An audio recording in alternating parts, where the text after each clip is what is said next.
देख लीजिए कि ये है जहां पर नोएडा अथॉरिटी के द्वारा मूर्ति विसर्जन स्थल का बनाया गया था। उस मूर्ति विसर्जन स्थल में देख सकते हो कि ये कितनी बड़ी प्रतिमा है और किस तरीके से पड़ी हुई है। यहाँ पर मैं सच बताऊं, इतनी ज्यादा बदबू आ रही है कि हमारा खड़ा होना मुश्किल हो रहा है। लेकिन आप पानी में देखिएगा कि यहाँ पर पानी किस तरीके से काला काला है कि मच्छर इसमें घूम रहे हैं, और साथ ही साथ यहाँ पर कितनी गंदगी और कितनी बदबू आ रही है उसका शुमार नहीं है। आपको मैं करते हैं, जब तक आपके घर में है, जब तक आपके मंदिर में है, उसके बाद में आप उनको इस तरीके से फेंक करके चले जाते हैं। मैं इसको विसर्जन करना मैं कभी नहीं कह सकता। और भी कई तरीके हैं मूर्तियों को विसर्जन करने के, क्योंकि और आपकी आस्था, आपकी भक्ति, आपके जो धार्मिक लोग हैं, जो धार्मिक अपने आप को धार्मिक दिखाने की कोशिश करते हैं, लेकिन असल में वो धार्मिक है नहीं। अगर आप घर में पूजन करते हैं, पूजन करने के बाद में यहाँ पर देखिएगा, ये देखिए चुनरी भी है, ये चुनरी भी है, और ये देखिए ये है आपके गणेश भगवान, लक्ष्मी जी, और इनकी यहाँ पर तस्वीर है जो कि पड़ी हुई है यहाँ पे। जय हिंद दोस्तों, मैं रवि, और जैसा कि आप मुझे देखते हो सुनते रहते हैं, आज मैं खड़ा हूँ नोएडा सेक्टर 25 में। और नोएडा सेक्टर 25 से मैं गुजर रहा था तो मैंने देखा यहाँ पे दुर्गा मूर्ति विसर्जन स्थल यहाँ पे बना हुआ है, जहाँ पर अभी दुर्गा पूजा का समापन हुआ है। लोगों ने दुर्गा पूजन जो करते हैं लोग, दुर्गा पूजा की पूर्ति का पूजन करने के बाद वो विसर्जन करने आते हैं, वो वहां पर एक स्थल बनाया गया है।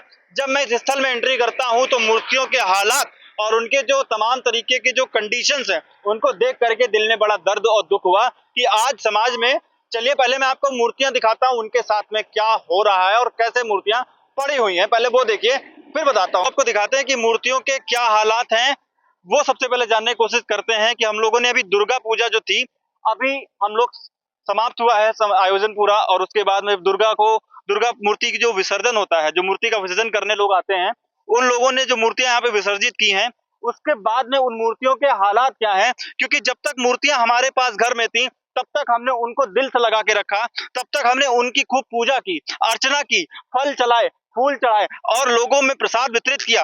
और जहां तक अगर उन मूर्तियों को कोई खंडित करने की कोशिश करता है, या कोई भी उसको कुछ गलत तरीके से कुछ काम करने, मूर्तियों के साथ कुछ गलत करता है, तो हम उसकी जान लेने तक के लिए उतारू हो जाते हैं।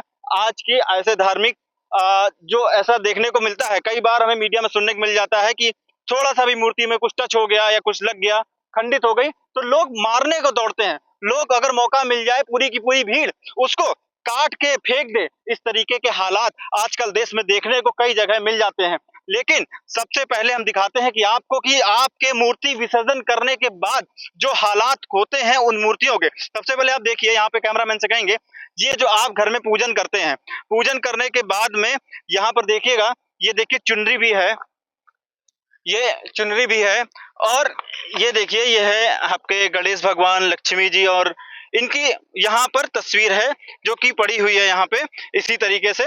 और साथ ही साथ ये देखो, किसी ने अपने घर में कभी मंदिर बनाया होगा और इसमें भगवान को रख करके इनकी पूजा करता होगा, उसके बाद में ये हालात हैं यहाँ पर।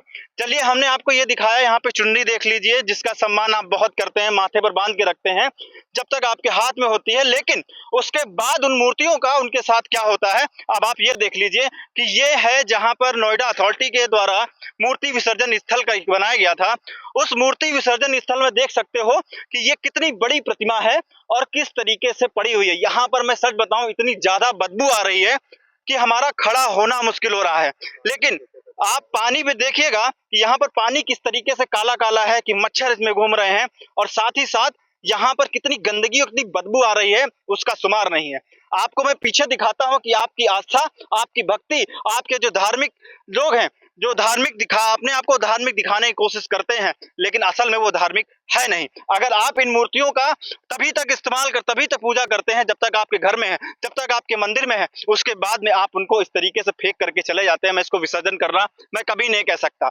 और भी कई तरीके हैं मूर्तियों को विसर्जन करने के, क्योंकि और भी हमारे धर्म शास्त्रों में बताया गया है कि मूर्तियां अगर आप बना रहे हैं तो उन मूर्तियों को विसर्जन करने का तरीका क्या होगा, क्या सही वो तरीका हो जिससे कि मूर्ति को विसर्जित किया जाए। लेकिन अब आप ये समझिए, प्रदूषण को खत्म करने के लिए हमने नदियों में जो पहले मूर्तियां विसर्जित की जाती थी उसको खत्म कर दिया कि मूर्तियां अब जो है नदियों में विसर्जित नहीं की जाएंगी। तो नोएडा अथॉरिटी ने क्या किया, क्योंकि उन्हें पता था चाहे जितना मना किया जाए लेकिन लोग मूर्तियों को विसर्जन करने जरूर आएंगे, इसलिए यहाँ पर एक छोटा सा तालाब के रूप में कुछ एक पॉन्ड बनाया गया, तालाब बनाया गया, और उसमें आर्टिफिशियल रूप से पानी को भरा गया और पानी को भरने के बाद में लोगों को ये झलावा दिया गया, लोगों को तालाब दिखा करके इसमें मूर्तियों को विसर्जित कीजिए और मूर्तियों को विसर्जित करने के बाद में उनको आप छोड़ करके चले जाइए। फिर यहाँ पर गाय आएगा, कुत्ता आएगा और अलग अलग प्रकार के जानवर आएंगे जो यहाँ पर पॉटी करेंगे, इन पे टॉयलेट करेंगे। और साथ ही साथ आपको दिखा दें ये हालात जो जिनकी आप पूजा कभी घर पे किया करते थे। ये हैं दुर्गा माता जी हैं,